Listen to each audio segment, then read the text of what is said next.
The Arsenal are back, which means we are back for post-match analysis. A 1-0 win over AC Milan opened Arsenal's 2025-26 pre-season with a win. And today's video is going to focus on Martin Zubimendi's debut, the details he brings, why his speed and his slickness on the ball will be so crucial, and what this first sample of him in this Arsenal side told us about the team's future developments. We are then going to look more broadly at shapes and systems from the first and second halves respectively, looking at individual roles, the changes that we've seen, and some points of improvement to potentially track over the pre-season. And then finally, we're going to shine a light on some of our brilliant youngsters, from Ethan Nwaneri to Max Dowman to Salmon. Welcome back to the Harvey Gratian YouTube channel. I'm so glad you found us or are joining us once again. And there is no better feeling, at least for me, I think, than seeing Martin Zubimendi produce a performance almost tantamount to what I focused on in the scouting video on him.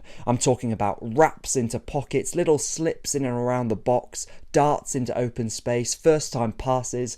This is the best place for me to start this video, I think. And I want to look at Zubimendi in real detail, because there is so much I love about him as a player and his performance yesterday against Milan. I think the first blanket point to mention is that Zubimendi felt like the possession cornerstone of the Arsenal side in that second half. The organiser of the axis, Xavi Alonso, referred to him as sitting at the base of a 4-3-3 build-up in that second half, with oftentimes our eights happy to stay high and the fullbacks happy to stay wider. Rice, of course, would drop next to him when needed, and Zubimendi would be flanked by Lewis-Skelly and one of Odegaard or the right back in high possession. But this felt like a very Martin Zubimendi team already on his debut. So what did that look like?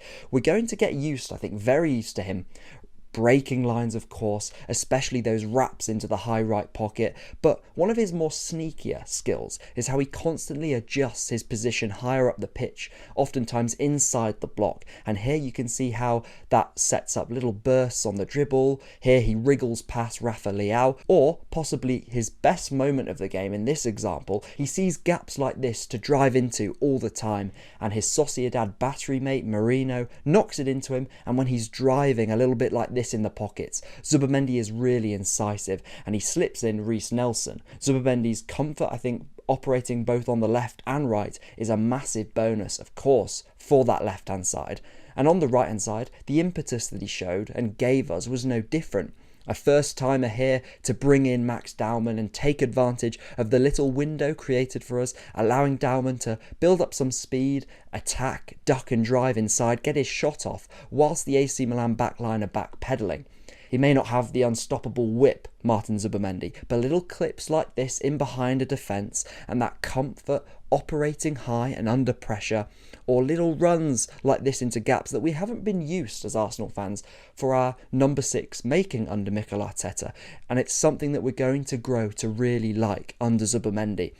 Almost like a João Neves, a Vitinha do for PSG, because especially with someone like Lewis-Skelly operating alongside and often deeper alongside Zubimendi, he can, Martin Zubimendi, have that confidence to add another body high, and he knows that Myles can offer those line breakers, that bravery and that tempo from deeper instead. And the more city, controlling part of Zubimendi's game, of course, is obvious. The potential domino effect, I think he gives the rest of the team to fly forward when he is doing the more sitting, retentive and control-y role, is something that we saw against AC Milan as he clips one to the on-rushing Myles Lewis-Skelly, playing that full-back out-ball role at left-back.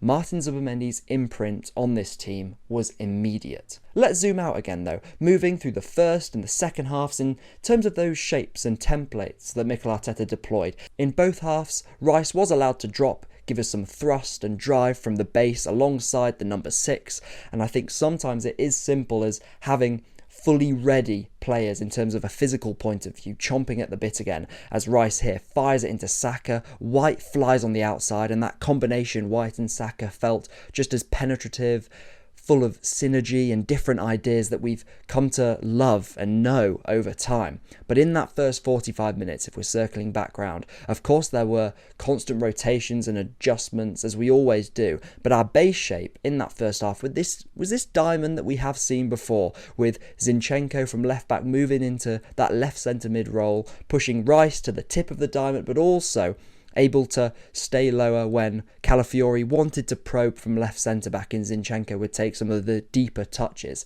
And across the whole game, that left-back, whether it was Zinchenko or Lewis-Skelly, had lots of licence to change their heights and their widths, especially finding themselves in the high pockets or behind the ball, with overlaps present, yes, but much less constant.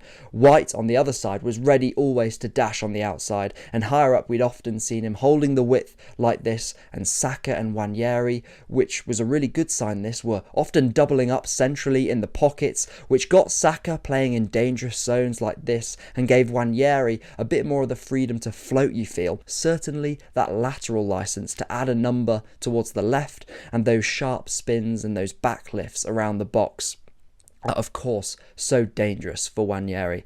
They'd even rotate him and Saka at points, which is, I think, something that we can look forward to this season as Nwaneri hopefully gets more right centre mid minutes. The diamond can certainly work really well, and it was part, I think, of a real concerted effort from Arsenal across the whole match to squeeze and to overload the Milan box with numbers. The upside of this is that things don't always have to be perfect. Myles can whip a ball from the left half space and the drop may fall at our feet, and in these zones this is where a Gyökeres is really dangerous. Or you may get Kivior showing once again his passing bag when he's central and behind the ball, and Saka can steal in a bit more at the back post. Of course, it's only the first game of pre-season, no assumptions should be made, but I have spoken at length on the channel at times about the downsides of a diamond setup that makes Rice's role higher and more central, and yes, he has the barrelling runs off the shoulder and the box present, but I'm still waiting to see in this setup Rice given a role where he can do this and add this in fits and bursts,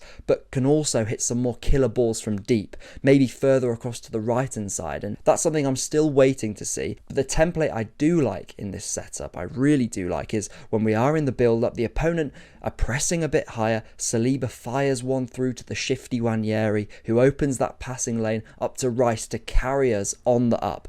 Time will tell, but this is a template, and certainly the Rice role going forward in the diamond is one to keep an eye on, as is the left-hand side as its own sort of mini system and one that needs work in our team. Nwaneri and Odegaard floating across, of course, helps, and I can tell you for a fact that the dynamics we saw against Milan will differ significantly come the start of the season, but for now, allowing the left to complement our right-hand side more is still in the works. But let's wait and see, because a left-hand side with Myles punching holes and rotating with Rice, Zubamendi adding some of those details we spoke about, requires a very different left wing to a left-hand side where Gyökeres is pulling wide and running into the channels readily, and the middle then is more left open for dribbles and for shots. And we've touched on, in the second half, of course, what it looked like with Martin Zubimendi more at the heart of Arsenal's play. Odegaard certainly had some of that freedom to move about, and he certainly was higher and he felt more open in these types of spots. Again, I'm never going to shy away with how natural Ethan Nwaneri, Max Dowman later down the line look when they're turning, ducking, driving and being urgent in these pockets. And I also think there are different templates to what we've seen so far with a team with Zubamendi, Odegaard and Rice all in it at one time. Can we see Zubamendi and Rice change sides left and right more?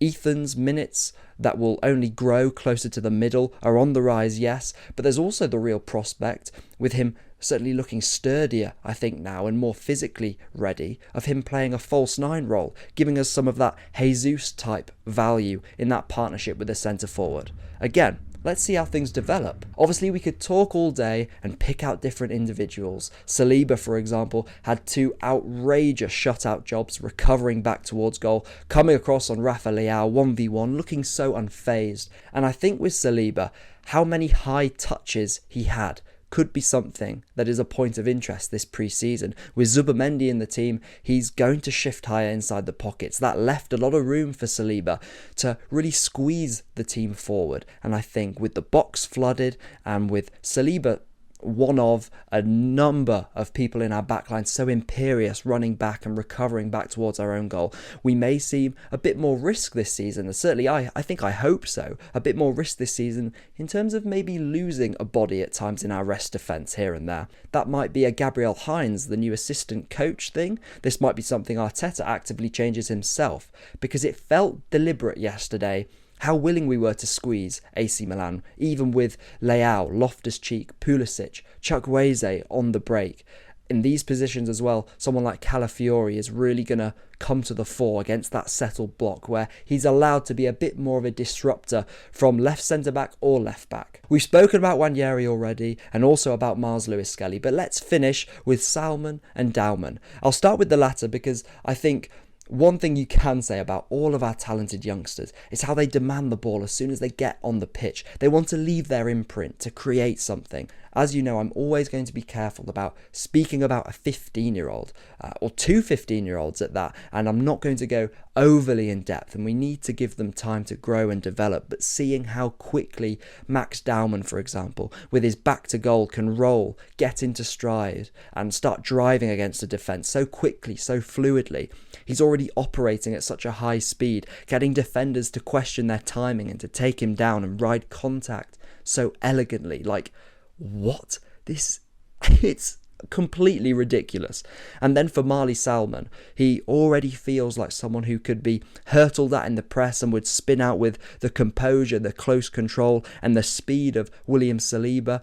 Cristhian Mosquera has that quality too, despite being the leggiest of the bunch, and that right centre-back depth looks pretty stacked and overpowered now going forward. But with Salmon, this is undoubtedly a technical leader for the backline, someone who can spray passes, who can move a press around under pressure, and as he continues to grow, he's going to start driving on the ball more, develop into someone who can sweep too, and Mikel said it best, the environment that we've created is the best thing for these guys, and hopefully we can see them more this pre-season. But that is all for today. I really hope you've enjoyed and have now a couple of things to look out for as we approach the Newcastle and Spurs games on this Singapore tour. And maybe then we'll be watching another couple of signings too. But until then, thank you so much for watching. I'll catch you in the next one. See you later.